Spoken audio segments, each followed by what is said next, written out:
আমি ধ্বংস।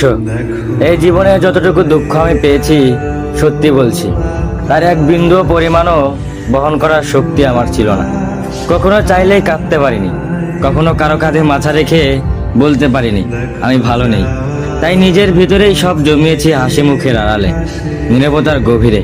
মানুষ ভাবে আমি শক্ত, আমি নির্লিপ্ত, আমি সব পারি, অথচ কেউ জানে না ভেতরে ভেতরে আমি কতবার ভেবেছি। একা রাতে বালিশ ভিজিয়েছি, চোখের জল দিয়ে গোপনে যুদ্ধ চালিয়ে গেছি।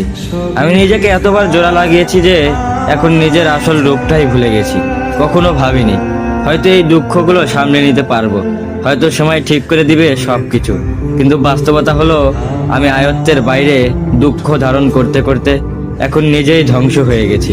এখন মনে হয় আমি নেই, আমি কেবল এক ভাঙা মানুষ, যার ভিতরে অনেক কথা জমে আছে কিন্তু শোনার কেউ নেই। সবাই বলে খারাপ সময় সবসময় থাকে না, সময় ভালো হয়ে যাবে, কিন্তু কেউ বোঝে না সময় শুধু ক্ষত তৈরি করে, সেগুলো শুকায় না। আমি এখন কেবল একটু নীরবতা, মুখে হাসি, চোখে অন্ধকার আর মনে একরাশ দুঃখের বোঝা নিয়ে প্রতিদিন বেঁচে থাকার অভিনয় করে যাই। আমি ধ্বংস হয়েছি, তবু মুখে বলি আমি ভালো আছি।